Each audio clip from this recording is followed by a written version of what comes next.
Good evening. Well, no, good afternoon, and welcome to a special Zoom in on a fresh conversation. My name is Donna Gray Banks, and I am your host. And today we have a special guest, Mr. Brian W. Smith, author of 40 books, and he is a screenplay writer, ghostwriter, husband, father, grandfather, and a men's health care advocate, and much more.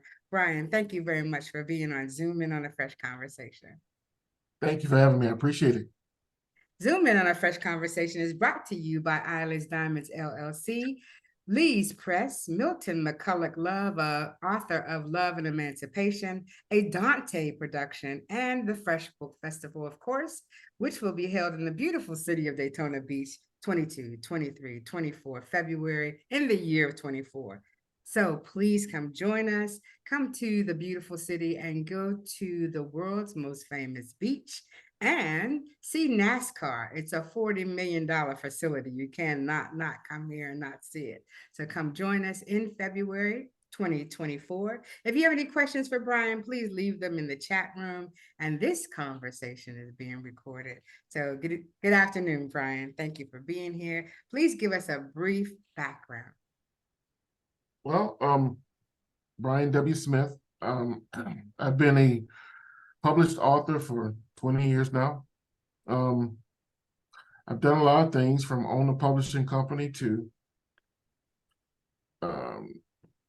I've been signed to Simon & Schuster since 2012. I ghostwrite 3-4 books a year for other people. I own a company that adapts novels to screenplays. The company is called the Script Repository. When I'm not writing for myself or writing for others or adapting novels to screenplays, I am an adjunct professor. I teach creative writing at a college here in Dallas. Been doing that for 12 years. And yeah, that's just me, just all around hustling. So you don't sleep? No, I don't sleep. I can sleep. I can sleep in the afterlife. I'm good for now. Right. Yeah, that's what my grandfather used to say. He'd say, Donna, you can sleep when you die. Yeah. Get stuff done, right? You know what? We only have a limited time here, and I plan to ride this thing till the wheels fall off. Of late, I'm an Army veteran. Maybe that's where that came from. I spent 10 years in the Army. Right. So I learned back then, slow feet don't eat. Slow feet don't eat. I love that. So I out of Is that all because you had to get to the mess hall quicker than everybody else? You know what? That may be it, but I like to think it has more to do with the fact that 8 out of 10 people are lazy. Oh, yeah. The 2 that aren't usually win. So anyway, I found out in the midst of all that hustling early this year that I have prostate cancer. Well, so we're going to get to that. I want to. That did slow me down. I'm sure. Yeah. Yeah. We want to get to that, but I want some people who may not know you. I can't imagine that there's nobody out there. A lot of people don't know me. There's a lot of people don't know me, but yeah, I write fiction novels. I write a mystery series called the Sleepy Quarter Mysteries, which is being shopped and potentially turned into a TV show. My most recent screenplay that I've co-written is called Premonition, co-wrote with a young lady named Mahalia Jackson Butler, who also Mahalia Jackson Butler. Wow, what a name! Yes, and that's a legacy name right there. Yeah, she's the co-writer, and Premonition can be found right now on Cox, Spectrum, Vudu, Verizon, Fios. Yeah, it'll be on Tubi here in a few months. It's out there. If you, I don't know what your cable provider is in your area, but if you have Cox or if you have I think it's Spectrum Infinity, something like that. Yeah, you should be able to find Premonition. It's starring Bill Duke. Oh, really? Yeah. Bill Duke. Wow, yeah, I haven't heard that name in a while. As a matter of fact, I don't have a TV, so it's not that Okay. I just don't have a TV. So, In but this everybody else in the world does. So thank you for sharing that information for us. Yeah. in this movie, Bill Duke is actually playing the Sleepy Carter character that I spoke of that's going to be turned into a television show. So is he going to be in the You don't know. No, this is a separate project, but in this project, he is playing Sleepy Carter. Well, let me just say that you are embracing that gray very nicely, and I do understand that process. Thank you. Yeah, look, I turned 54 on Halloween, so yeah, it's more headache trying to cover it up than just letting it show. Absolutely. Yeah, absolutely. So let's talk about how, since it's been, more than 20 years, your marketing techniques for your books have drastically changed. Let's talk about how you used to do it and how your marketing strategy is different, or is it the same? It's a little different, but so when I first started, there was no Facebook. Wow. There was no being able to make a few clicks and find book clubs and all this stuff. So my marketing strategy was I hit the road. I used to be on the road a lot. It was not unusual for me to meet with 30 book clubs a year. I mean, physically meet with them in their living room, wherever it is. And bring chocolate. Yeah, you remember that. So I mean, that's how I first ended up down in D-Land, or is it D-Land or D-Land? Whatever, yeah. But that's how I ended up down in the Daytona area, was driving from Dallas to Daytona to meet with a book club. So that is the whole slow feet don't eat thing. Like, I know that 8 out of 10 writers wouldn't do that. Let's put that in perspective so people understand it. It was 2009. Yeah, when I when I went down there, 2009. But that may have been when I met you. Oh, okay. I had already been down there in 2005. Oh, really? Okay. Yeah, so my first trek down there was in 2005 with my very first book, when it was released. And it was 18 years ago. So yeah, I went down there with one book. And you know what? 18 years later, that book club has disbanded, but several of the members still buy my books to this day, pre-orders, when they drop. So I started out by making it a point to befriend every book club I could find, because to me, it just made strategical sense that I could try to sell one book to every Tom, Dick, and Harry, or I can find groups of people that would read my work. And that led me to sororities and book clubs. So I believe in working smarter, not harder. I'd rather sell to a cluster of people than to try to sell one book to a scattering of people. So 20 years later, I have a database of book clubs that's about 110. So when I drop a book, I am blessed and fortunate that, for instance, my next book that comes out on Christmas Day is already pre-ordered. It's already sold over 200 copies in pre-orders. Oh, that's the club, right? That's the club. The club has already sold 200 copies, and I haven't even printed it yet. That's amazing. Well, I mean, listen, you put in no, it's not amazing. You put in the time. You put in the work. You put in the angels on your wheels, crossing country, states. Those people, when you befriend them and if you take care of them and you nurture a relationship, they become your sales reps. Yeah, at every conversation, right? So what are you reading? Right. I've never been to Buffalo, New York, but I have book clubs in Buffalo, New York that tell everybody in Buffalo, New York about my books. Well, let me just say this. I do know Buffalo, New York. Please don't go after September. Yeah, I know. Yeah, I know. It's cold. It's cold, cold, cold. It is extremely cold in Buffalo, New York. But that's the difference in the way I started and the way things are now. I started out being very face-to-face. Now I don't have to do that as much, and it's a combination of the fact that that leg work, that grunt work has already been put in. But that's coupled with, we have Facebook now, and I can reach out to book clubs with a few clicks. So I would say technology has changed things. I think it's a lot easier now than it was when I started. But do you still think that the face-to-face is worth doing? Because I see you still going. Oh, it's definitely. Oh yeah, yeah. Even with that being said, I still meet with the book clubs. I just don't have to meet physically with 30 a year. Right.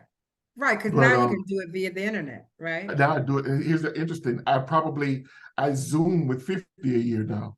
I just don't have to physically be there anymore. Yeah. There was no Zoom when I started. Right. If you wanted to meet with a book club, you had to go meet them. So yeah, that would be the difference. But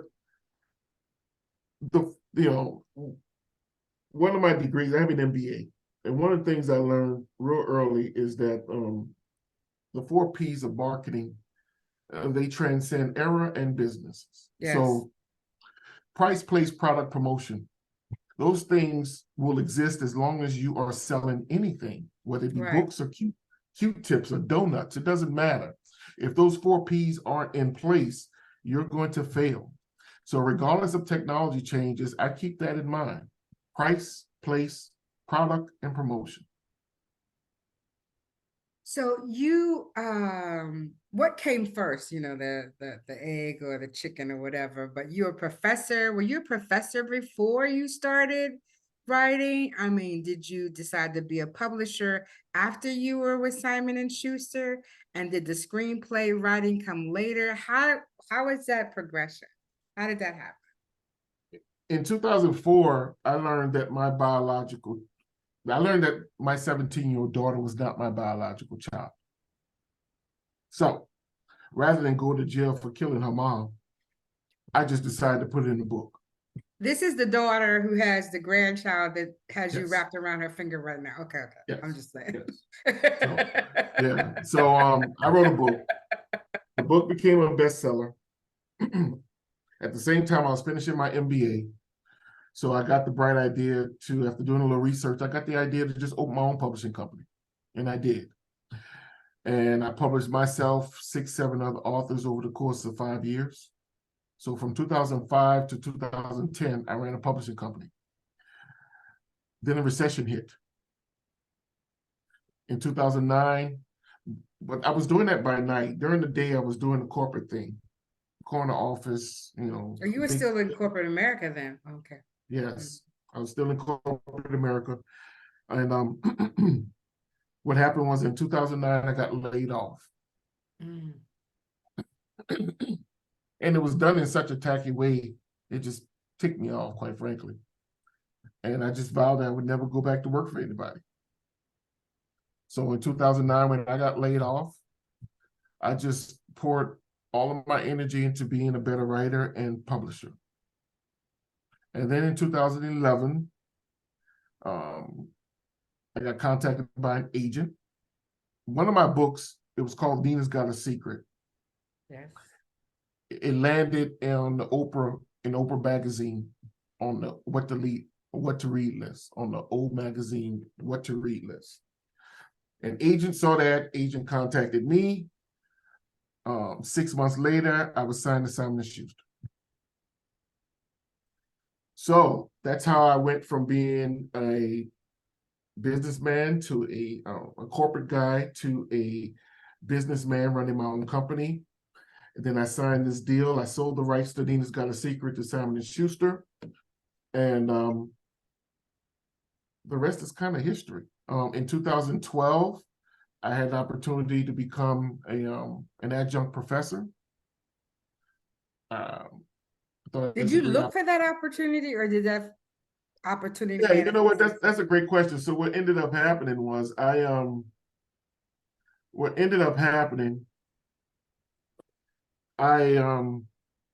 my son was about to take some classes. He had just graduated high school, was going to go to community college. and one of their brochures came to the house. So I just started flipping through it, and I saw the night school continuing education program. So I just started flipping through it. And then I noticed that they had a writing division. I said, oh, this is interesting. So then I started looking at the writing classes that they were offering. And I started looking at the professors who were teaching them. And there were 4. And I said, none of these people have as much experience as you do. As I do. And quite frankly, none of them has much education. I have 3 degrees. Most of them, they all had master's degree, because you have to have a master's degree to teach as an adjunct. At least where I teach at. But I had more than that. So I said, I have more education than them. I have more writing experience than them. And I'm looking at these classes in this brochure, and as someone who at this point has been writing for 7 years, they're not talking about anything these people need to know. I know, not even in the syllabus. I know that. I know because I'm living it. Right. So being the type A that I am, I looked in the back of the brochure and I said, who runs this place? And I sent that person an email. And I basically sent an email saying, I'm a published author, here are my qualifications, and I'm looking in your syllabus, and I see that you offer creative writing classes, but as someone who's in the business, I don't see where you're teaching anything that these people really need to know. Right. And the response was, well, tell us what they need to know. I said, I will. And the person basically told me, create a syllabus of a class that you'd like to see taught. So I did. And that was in 2012, and they hired me. A few weeks later, they hired me a few weeks later. And the interesting thing is that those 4 professors that were in, they were all silver-haired white people. Yes. And within 2 years of me starting, each one of them kept retiring. So you know what they ended up doing rather than getting rid of their classes? They gave them to me. So now in Collin College, which is a community college here in northern Dallas, the suburbs of Dallas, with 25,000 students, 5 different campuses. I teach 4 different creative writing classes. I'm the only creative writing professor at the school. So I went in with my class that I proposed, and I ended up absorbing the same classes of the professors that I wasn't impressed with in the catalog. So yeah, that's how I do it. I like being an adjunct professor because there's a lot of freedom and flexibility that comes with being an adjunct. Sometimes I take off semesters depending on how my travel schedule is. Right. When you're a tenured professor, feet don't eat. I love that. When you're a tenured professor, you can't do that. You know what I'm saying? You have to be there all the semesters. But for instance, last spring I just took off because I had stuff to do, and that's the flexibility that comes with an adjunct. So to answer your question, that was the process. That was the sequence of events. Okay, but then you woke up and said, that's not enough. I need to be a screenplay writer. I need to be a ghostwriter. And I need to be movies. Well, the ghostwriting came from. When did you decide that you didn't have enough to do? That's what I'm asking. Well, the ghostwriting came from people asking me somebody asked me to write their book. And it's amazing. Once the word got out that I ghostwrite, I started ghostwriting, and we're in 2023. I guess I started in 2018. And there hasn't been a year since I started that I've ghostwritten anything less than 5 books a year. Usually, right now as we speak, I am ghostwriting 3 different novels for other people. So that's how that came about. As far as the screenplay writing and owning a company, I have a catalog that it's now 40 books deep. And producers were coming to me asking to option my work. And I've sold I've optioned a couple of my books to become movies. But then I had the bright idea. I was talking to this brother named Booker T. Madison. Booker T. Madison. That's our friend. That's one of my literary brothers. And one day we both appeared at the National Book Club conference in Atlanta one year. And in between sessions, he was like, you know, you can write a screenplay. If you write a novel, you can write a screenplay. Well, make a very long story short, I went and invested in the software and did it. And since that time, I've adapted 7 of my novels to screenplays. I've sold 3 of them. And then I thought to myself, because this is when the MBA kicks in and the business that kicks business in. thing. I said, well, if I'm doing it for myself, and I know that all authors want to see their books on the screen, I'll just create a company that offers that service. So during the pandemic in December of 2021, I opened up the script repository. We are at the 2.5-year mark, and in 2.5 years, we've adapted 40 novels for other authors to screenplays. So the reason why you say I look spiffy is because I just met with another author and just closed the deal to do their work. And nothing makes you look better than a closed contract. So tell us about how you know, everybody, no man is an island. And this is what I keep trying to tell the younger authors, right? You can't be out here in this sea of publication and marketing and books by yourself. Tell us how you built your tribe. What was that experience like? Well, as I stated, the book sales came from, it really started with book clubs. And I think I was thinking about your professional, you can't do all this by yourself. Or for my company, maybe the script repository. Yeah, I have a couple of people who were interested in learning the script writing process. So initially I started out doing them all. By yourself? Yeah, by myself. Gift and a curse. The gift is that I was able to, as Malcolm Gladwell talked about, the 10,000 hour rule, I was able to get my 10,000 hours in writing these scripts.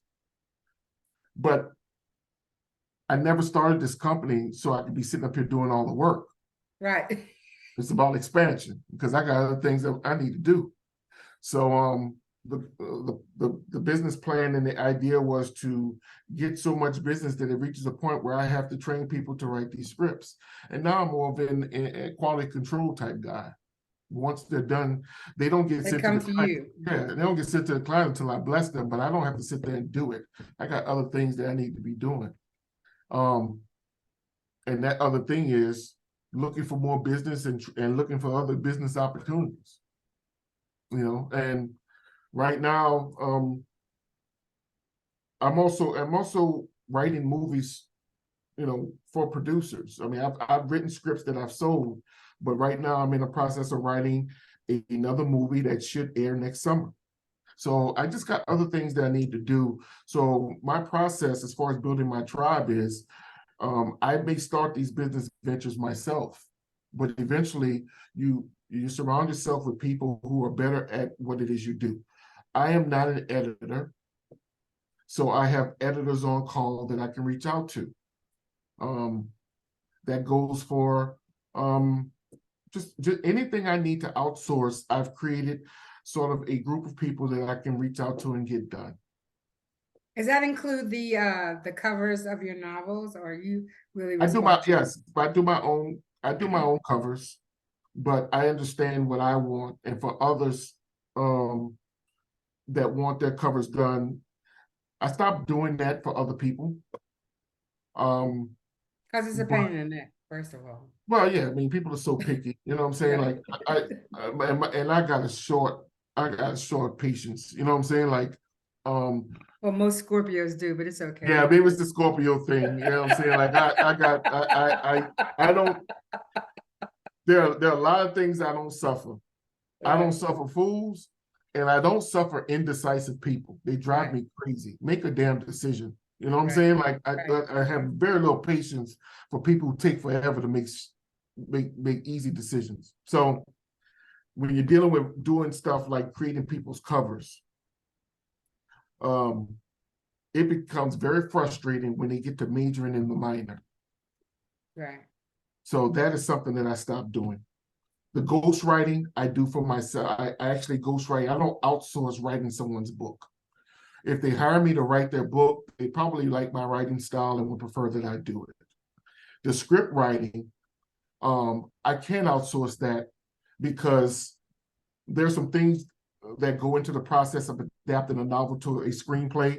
And as long as those things done, I will make sure that the nuances and the minutiae is done. I just need you to keep this framework. So that can be that you can teach people to do that part.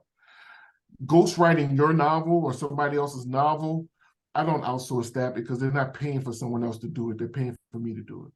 And it's a personal, it's very, you live the lives of these people. You really have to engross yourself into Yeah, I who mean, they are, I'm right? sitting there talking to someone, and sometimes it's a video interview like this. Sometimes we'll meet. I'll turn on the tape recorder and ask them a bunch of questions to let them talk, and then I have to go back and I have to take that stuff and put it in a book.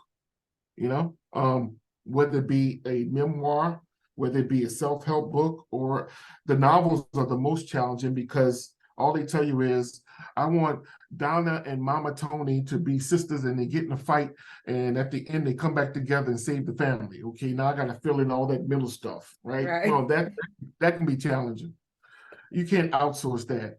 I have to do that myself. So what would you tell your younger self 40 books later?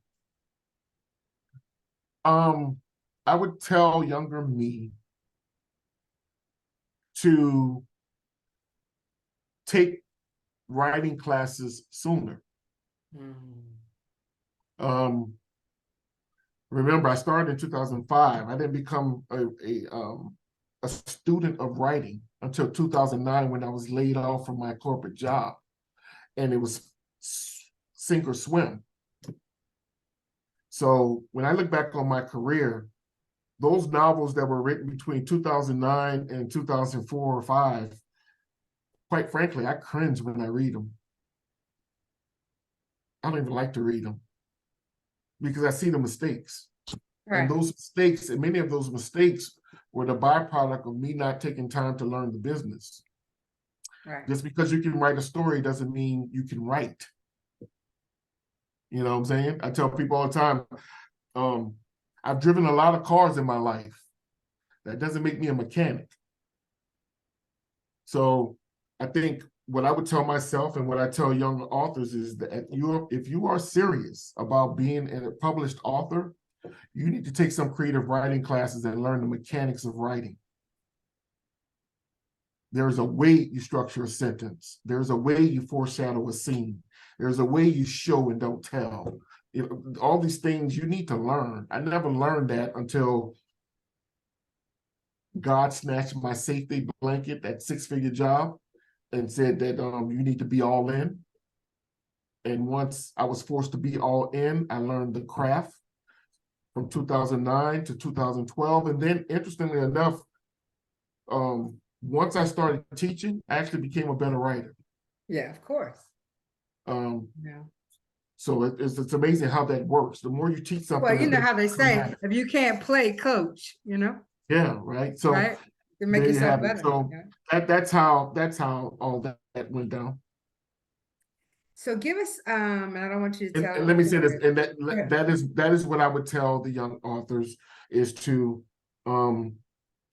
learn the craft of writing before you dive into calling yourself a writer. Another thing is, and this is not going to be popular, but I'm going to say it anyway, because I believe in telling people what they need to hear, not what they want to hear.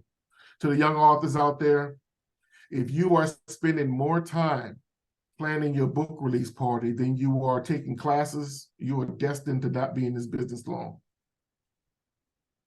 I find that too many young authors are more caught up and enamored in being able to say that they're an author than actually doing the work to be an author. Spending $3,000 on a book release party is foolish. Foolish.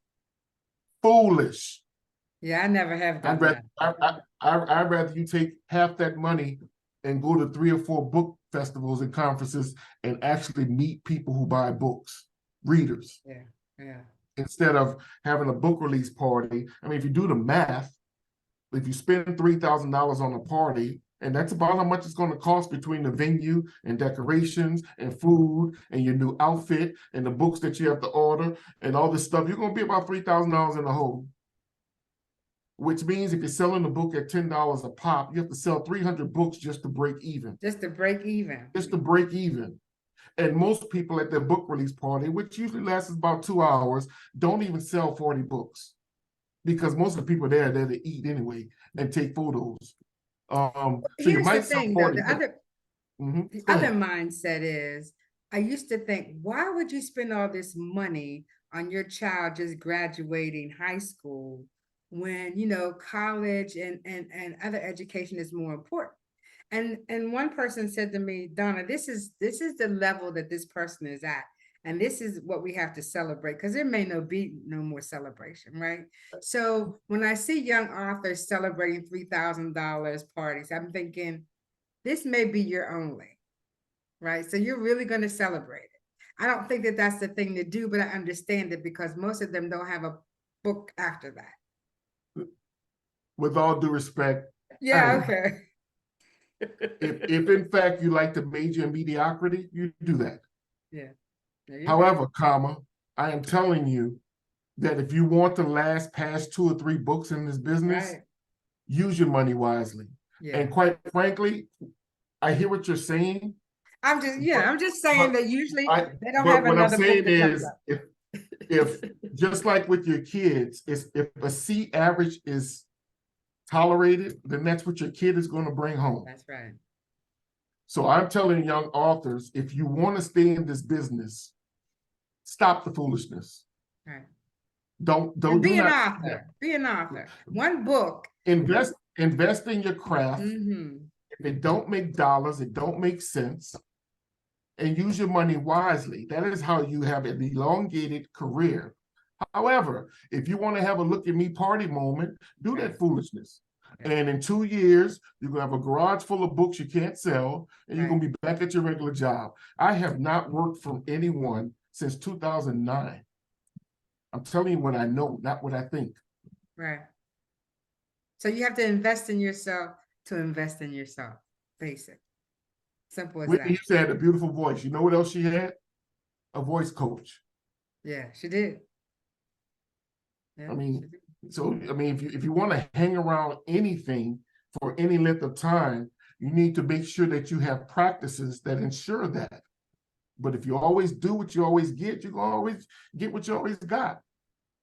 Those are good pearls of wisdom, really, for real. Because I understand it. I really do. And I'm not trying to be dismissive, but once again, maybe it's the Scorpio in me, maybe it's the college professor in me. I don't know. Maybe it's the former Army sergeant in me. But I don't play these games with people.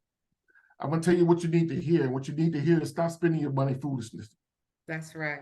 If you want to celebrate, the moment, find the 4 or 5 people who were actually instrumental in you getting this done, and take them to Ruth's Chris House and go have a nice steak. And celebrate that. Yeah. Celebrate. Yeah. But throwing a party just so you can have a look at me moment, when from a business standpoint, you are now going to be in the red. And it's going to take you 2 years just to break even from that party, that makes no sense.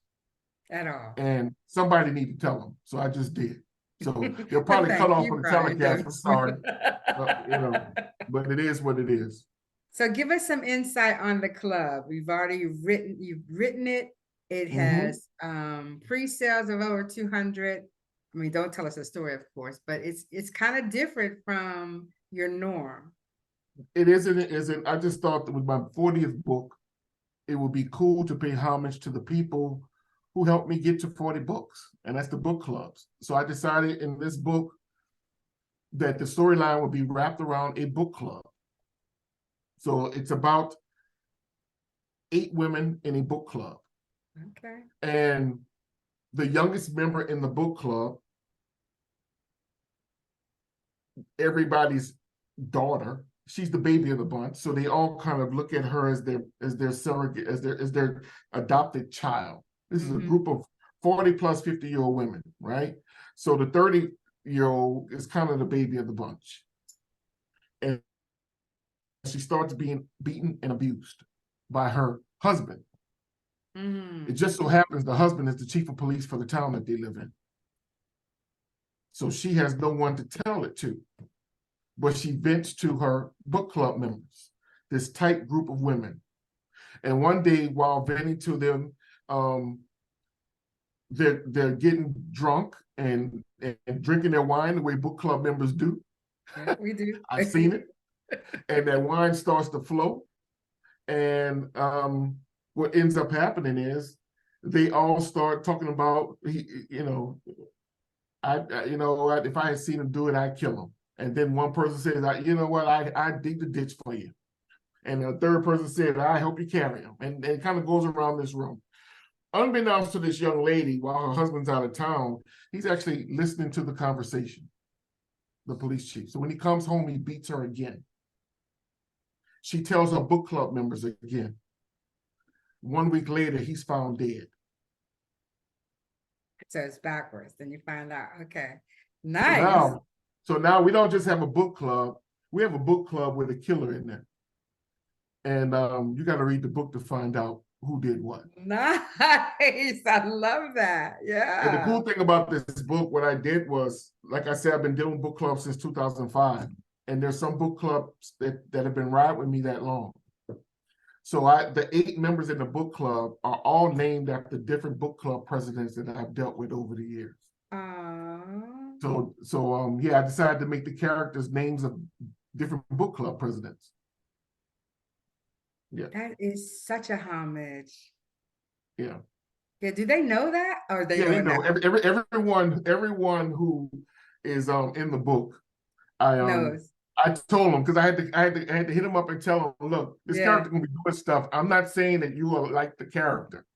Right. I just gave the character your name.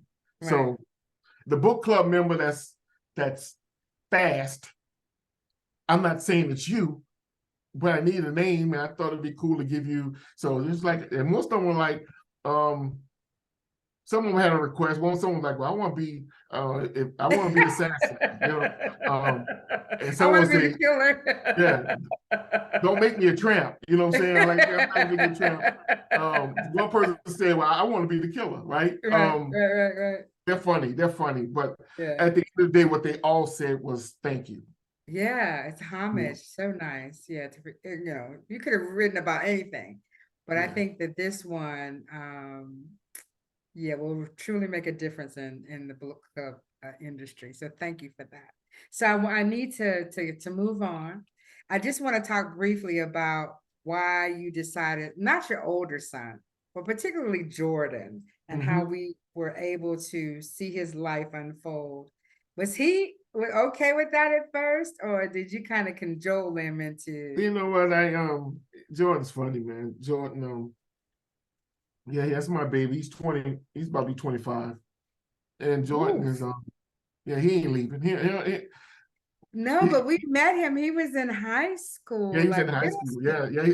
I've been chronicling my relationship with Jordan since he was in high school. Yeah. And Jordan is he's such a blessing. I just love my baby. He told my low maintenance, never caused me any problems. You know what I'm saying? Is he a Leo? He's a Scorpio. He's a Scorpio. Oh, he's a Scorpio. Yeah, he's a lot like me. Your question was, how do you feel about it? At first, he was just indifferent about it. Then he got a kick out of it.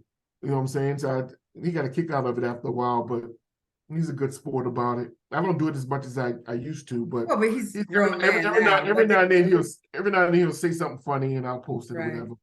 But he's a good sport about it. I love the one where you guys met on the street. You were in your car, he was in his car. I forget. Yeah. That was my oldest son, actually. Oh, that was your oldest son? Okay. Yeah, my 29-year-old. And yeah, he kind of blew me off. Like I'm honking and like, hey, he's like, oh God. It's dad. I'm at the red light. I'm at the red light acting like a groupie. A groupie. He kind of hit me with the head nod and just put his head down. Like, I was like, what? I'm the reason you're here. You better acknowledge me in this traffic, So yeah. I think it's wonderful that they treat me, you know how your kids treat you. They treat me like, who are you? Whatever. right? Your dad, right? You're not Brian W. Smith, right? They don't care Yeah. about that. Listen, I just want to thank you for that because it really did. Um, First of all, there's nothing like a girl dad, but there's nothing like a man dad either. Showing the conversations that you have and how you develop a relationship with your sons. And I really appreciate your daughter and your granddaughter because I was a girl dad. And anything when he moved, I want to be right there on his ankle, right? So thank you. Because people don't understand what it takes to build relationships, not only with people and your wife and your children and your fan base. That takes a lot of energy. And so anyway, we appreciate that. I appreciate you saying that. I take this daddy thing very seriously. I do. I didn't have the best relationship with my dad. So I recognize that some may argue that I'm overcompensating sometimes. I don't Okay. But what I do know is that I always wanted to be a better dad than, quite frankly, what I had. I'm not I'm not here to bash my dad, but Right. the fact of the matter is that I learned a lot of things from him. Right. But there are a lot of things I didn't learn from him. So I try to focus on those things and making sure that my sons they don't have the same commentary when they get my age. I always like to tell my children that you can be on a trapeze, but you will always have a net. Don't let anybody tell you you don't have a net. And I think it's important for children to know that, even as adults, right? No, it is important. I think that we all want to know that that there's somebody. This is a rough world, man. It's tough. Right. It's tough. I don't care what your age is. It's tough. So you always want to know that there's somebody there that has your back. And I think that I try real hard to make it very clear to all of my kids, my 3 kids, that at the end of the day, don't you ever feel like you have to do anything out of necessity. Call your dad. Right. You got a net. Don't do it. Right. We'll work our way out of it, think our way out of it, or buy our way out of it. One of the two. But we're gonna get out of it, right? One way or the other. So that's right. I'm not doing all this grinding for no reason. Right. It's here. God has been good. God has been good. I've been blessed. Um, we can fix it. I'll put it like that. Yeah, we'll fix it. Yeah. We'll fix it. So let's talk about your prostate cancer. I understand we just did an event for men here in the area, and it is 1 out of 6, or 1 out of 4. You may have the better knowledge of that. African American Black men, or men of color, whatever you want to call it, develop prostate cancer. So you are a man who took care of yourself. When did you find out, and how did you find out that something was wrong? Everyone knows their body. Okay. And when something's off. So I'll be honest with you, the very first sign for me was that I kept getting up more and more in the middle of the night to urinate. I was like, wow, like it's the 4th time. I've only been asleep 6 hours. You know what I'm saying? Like, my goodness, what's going on here? Then I had the prostate exam. My doctor. Was that something you did regularly or did not? No, I didn't do it. I didn't do it regularly until about, mind you, I'm 53 as of today. So I didn't start getting the prostate exams until, I don't know, maybe I was about 47, up in there somewhere. But my doctor, once I complained about the constant urination, did a prostate exam. He said, your prostate's a little enlarged. Let me run some tests. He ran some tests. And that's when he said, I noticed that your PSA levels are a little high. we're going to monitor it. So he started monitoring, and then COVID hit, and I go through the VA. So my VA doctor, the VA shut down during the pandemic. It shut down. You couldn't go in. Everything was like everything was it was Zoom and this and that. You couldn't go in. And so to make a very long story short, once the world opened back up, I recommenced with the blood work every 3 months. And he noticed. But we're talking about a 6-month period where nothing happened. I'm talking about a 1.5 year period. Okay, right. Okay. Nothing happened. In terms of the blood work and care. And the care, everything was, I call it drive-by medicine. It was, what I'm saying, it was because of the way things were. You could not get any appointments. So I couldn't go in and actually have blood work done and have the PSA levels checked. But once the world opened back up and we recommenced with the face-to-face appointments, he restarted the monitoring, and he noticed over the course of 6 months that they went up like from 3.5 to 3.8 to 4.1. And once he saw that, he ordered a biopsy.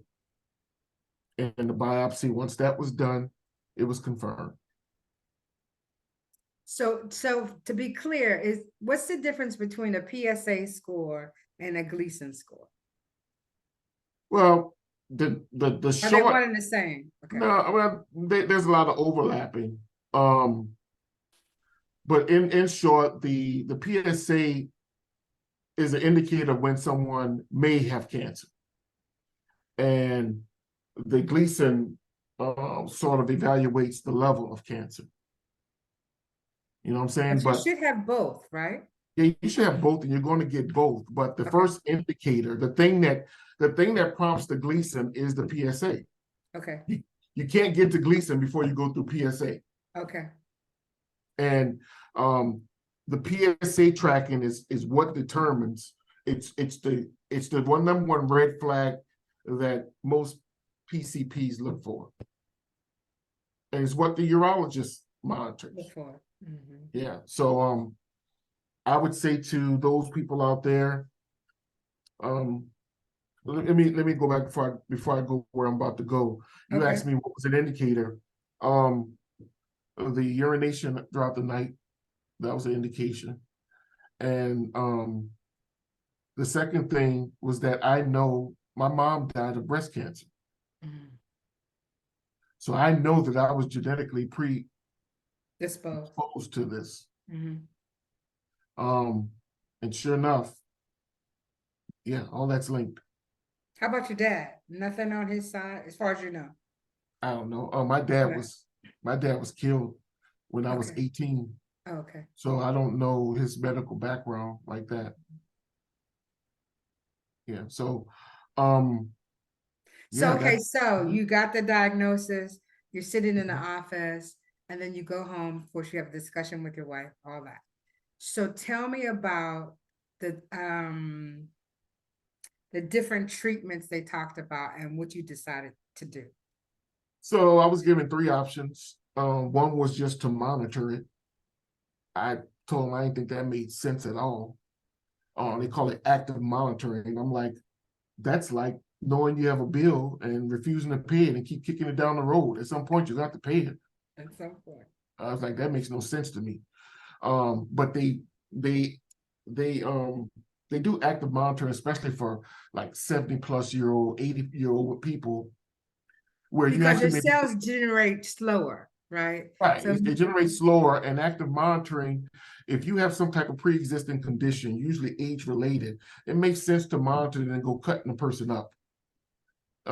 Because prostate can be a long, slow developing cancer, that person's life may expire from something else even before the prostate cancer becomes a problem. Right. So they just do active monitoring, usually based on age. The second option was given, I was given 4 options: active monitoring. The second option was a prostatectomy.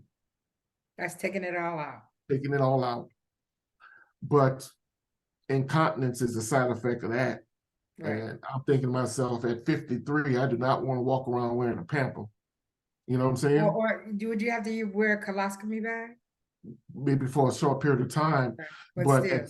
but the inability to control your bowels and urine, at least for a short period of time, maybe longer in others, that's always an issue. That's one of the side effects that they warn you about, that people's body react differently, but just know that part of the problem is incontinence. And I'm thinking, I don't want to do that. Right.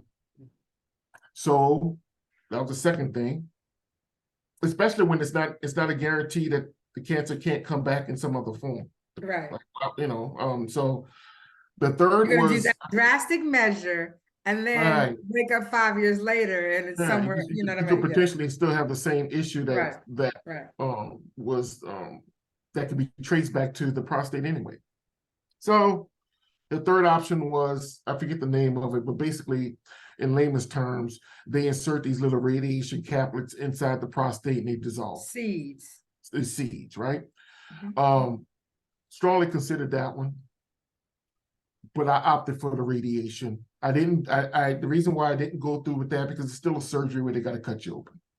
So I opted for radiation. Basically, sit on this table, this big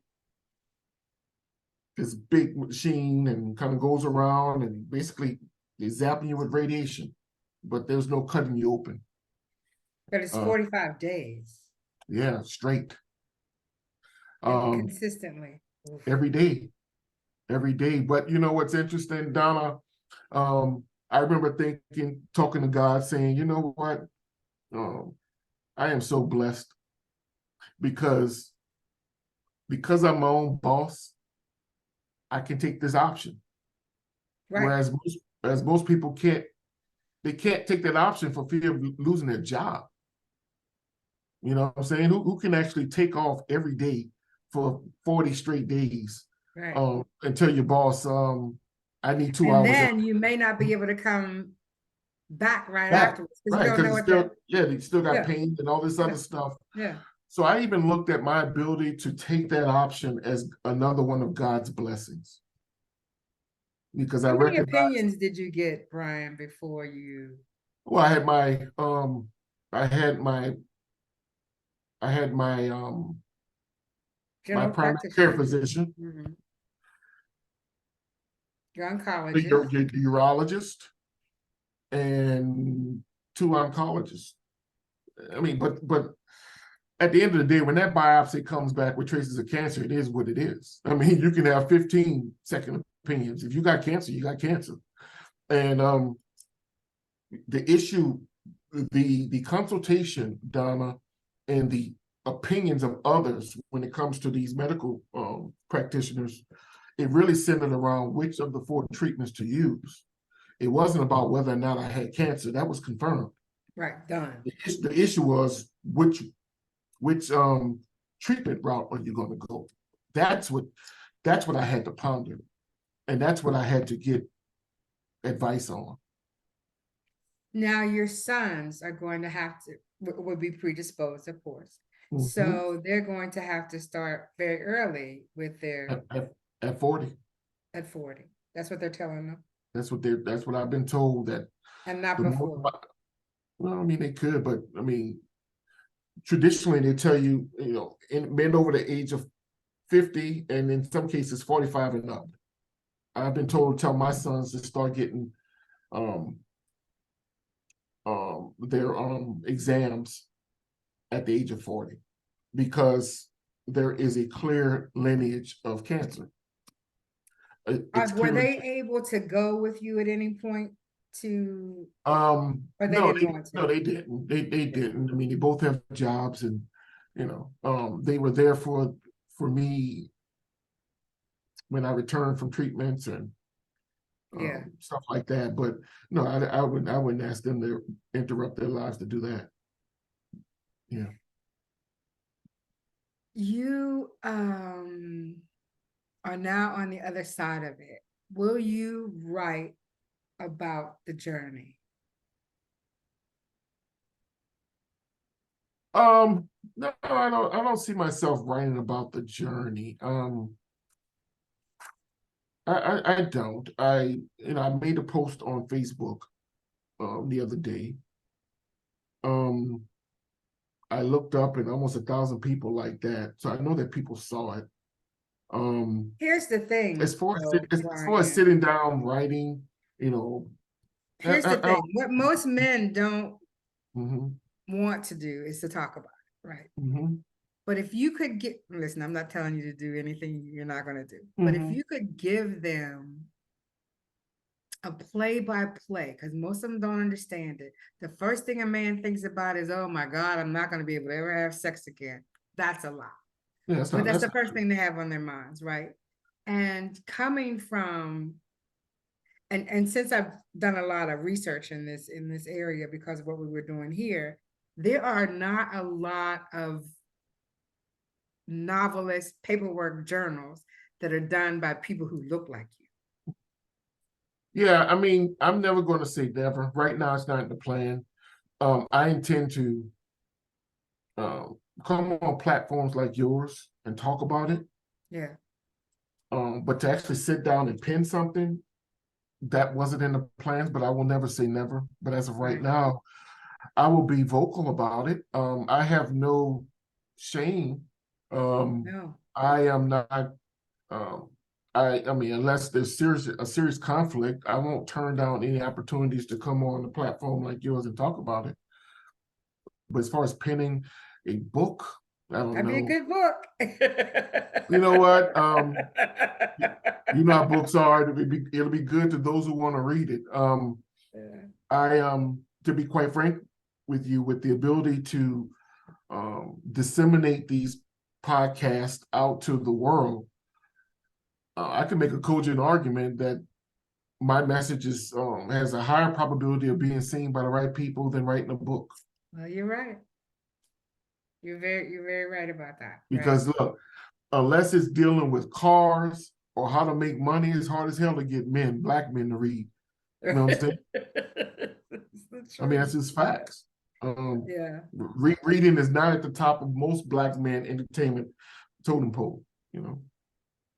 Yeah, and that's a whole nother conversation for another Yeah, yeah. podcast. But um thank you for letting me be one of the people that you share your story with, because my platform isn't large, but it's pretty intense, and so I hope that No, we're not people gonna do that who here. We're not gonna minimize your platform here, not while I'm here. No, you do great things and your platform's bigger than mine in this arena, that's for sure. So well, thank you so much for, yeah. don't marginalize what you do. I Um, I'm just grateful that you would uh allow me to share this space with you and I talk about am something so personal. So I am flattered that you reached out to me, and I'm flattered that you allowed me to come on here and talk about it. I do not take this for granted. There was no way in the world I was going to miss this. um And I am thankful that you are conscientious enough to want to do this to help Black men. yeah. You know, as far as me, um, no, I think all, unless it affects you, unless you've been through it with someone, you yeah, just but don't understand it, right? isn't that like most things in life? Yeah. I mean, isn't it? Like no one cares about anything until it hits home. Yeah, exactly. Let's keep it Exactly. real. I'm gonna keep it Exactly. real with you. I knew of my mom died of breast cancer. Mhm. I knew and had heard of prostate cancer, but I didn't give it a second thought until I had it. Right. Yeah. I mean, just keeping it real. Yeah. Um, Now that I know what it looks like and what the treatment looks like, and it's the physical part may be over, Donna, but I'll be honest with you, there's still a mental side.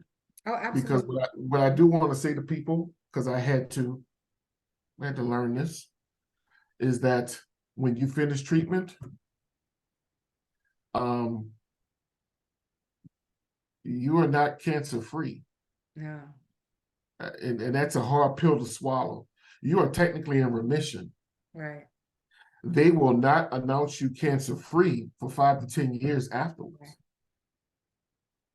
You know what I'm saying? Um, When So that, it's in your back of your mind all the time. well, right, you just now you live with, the specter that it may return. Whereas when I went into it, I'll be honest with you, I don't know why I thought that I'm good after it's yeah, all I'm over. good now. I'm good. No, you know what? You're technically you're in what they call remission, but they will not. You won't find a doctor to let fly out of his mouth you're cancer free for at least a decade after your treatment. Nobody wants to be on the hook in case this thing comes back. Right. So I think it's important, and that's important because it does dictate how you live your life in terms of what you put in your body and the things that you do in terms of self-care moving forward. Did you? I'm not going to become a vegan, but I do have to be more conscious. Well, I mean, you could give up red meat, but that's my own personal opinion, right? I don't really touch that much anyway. I'm a really fish, Right. fish and chicken type dude anyway. But I get your point. Did you know about your situation when you went with your sons to Egypt and to New York? Were those pilgrims? That's a heck of a question. Yes, I do. As a matter of fact, that's funny. I picked so that. so and I I didn't know found you were out. sick, but I thought this looks like a pilgrimage and a learning experience. Well, let me say this to you. You were going to do it anyway? Yeah. The Egypt, I mean, to go to Egypt, that trip is planned 6 months in advance. Yeah. So the interesting thing is though, so my sons and I, once again, I realized that the things that I didn't do with my father. So I made a pact with my sons that every year I will take them someplace they've never been. So I told them to grab a sheet of paper, and I grabbed one, and we all wrote down our 5 places we'd love to go. And I told them whatever places we all have on our individual list, it's where we're going to go. New York was the first place. They'd never been in New York. I have several times. So New York is where I took them in 2022. Right. And in 2023, the second place that we all had in common on our individual list was Egypt. So we wanted to see the pyramids. So I took them to go see the pyramids in Egypt.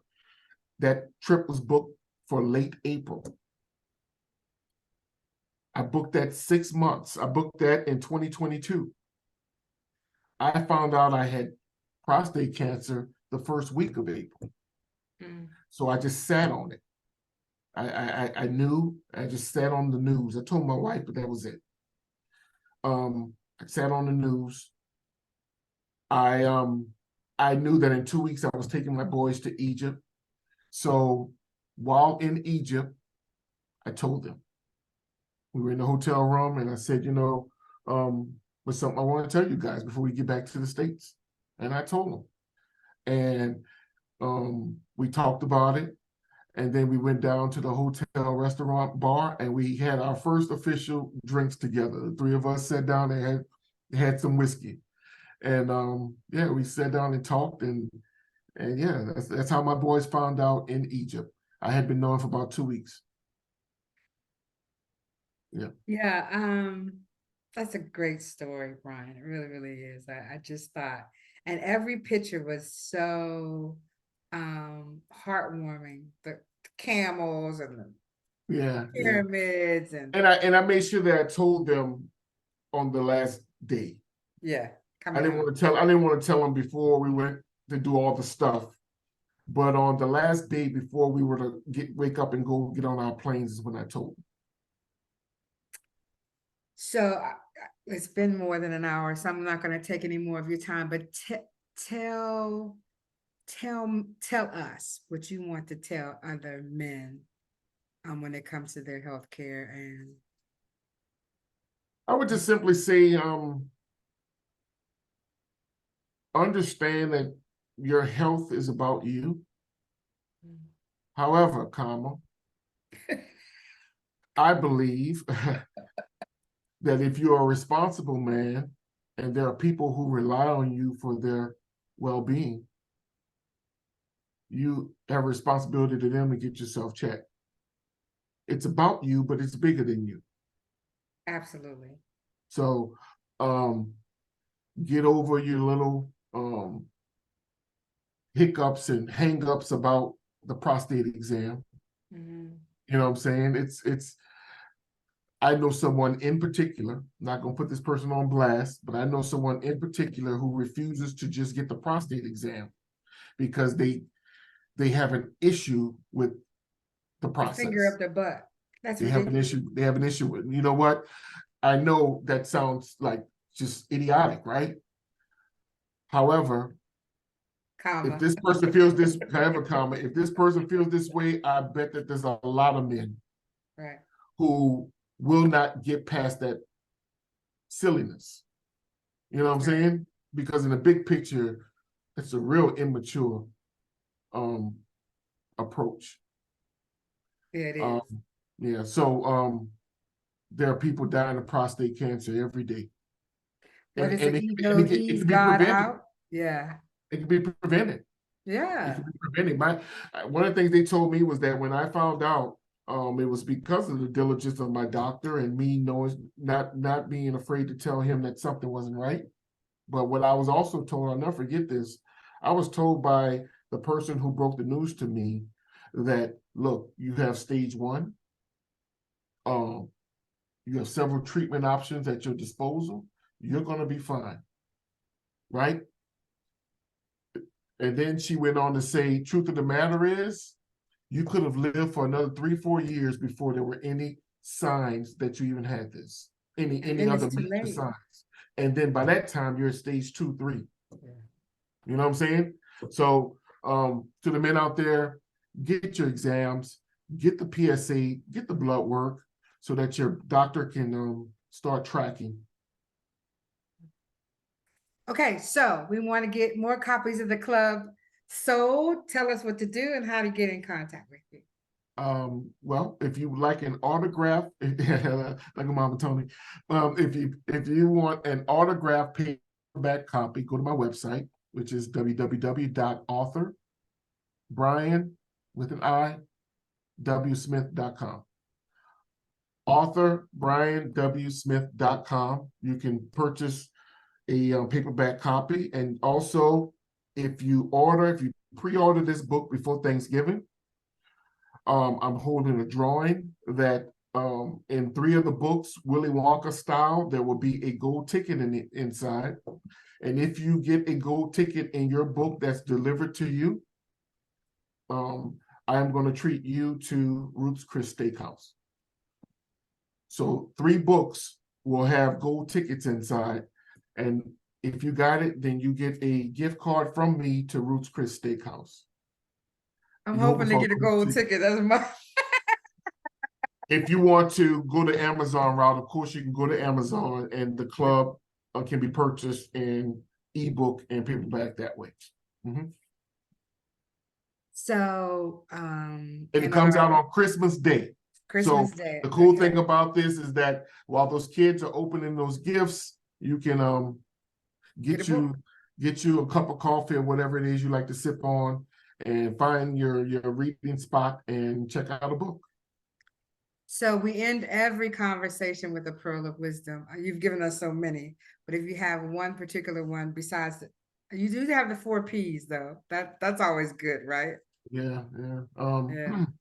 A pearl of wisdom. As it pertains to business, life, what? Whatever you want. Whatever you want. It's bigger than you. It's bigger than you. Yeah. I mean, if I just come up with something off the cuff, when I think about everything that we discussed here, whether it be my career or my health, I know what my why is. So I would say to everybody out there, you have to know what your why is. Why do you do what you do? And for me, the answer always comes back to family, whether it be the businesses that I create, the hustling that I do, or trying to take care of myself physically and my health. It's about the people I love and the people who rely on me. They are my why. So when I look at it from that perspective, that's the micro. But the macro is All that stuff, when put into a pot and stirred like a bowl of gumbo, I would title the recipe, It's Bigger Than You. Thank you, Brian W. Smith, for being on Zoom In on a Fresh Conversation. No, A thank you. special Zoom In on a Fresh Conversation on a Tuesday Thank you. afternoon. And to all the authors out there, I'm not mean. I'm not mean. Please don't get mad at me. But I gotta tell you what your best friend ain't gonna tell you. All right. You're So not mad at you. I mean, hopefully I've said something that stuck with you. And I wish you all well. Donna, you know I am a phone call. You are the Obi-Wan Kenobi. Who could be mad at you? I mean, really. I wanna applaud you for all that you've done. Thank you. Dating back to the F.R.E.S.H Festival. I mean, I know. Look, you do your thing. I see you from afar. I'm here to support you at the drop of a hat. You just reach out, and I am there. I thank you very much. Mama Tony, it's good seeing you, baby. She looks pretty in pink, doesn't she? She looks pretty in anything. You good. Patricia, and when the lights go out, go ahead. Patricia hit up picture the entire time. Patricia so I was gonna say to her black Miss Patricia. Miss Patricia, I wish you well. Miss Patricia likes to eat and walk around and listen, so we have to put her on. It's all good. Thanks again. I appreciate you having me. Thank you. And when the lights go out and the cell phone towers go down, all you have left is a flashlight and a good book. Thank you very much. Thank you, everybody. Good night. All right. Good afternoon. Okay.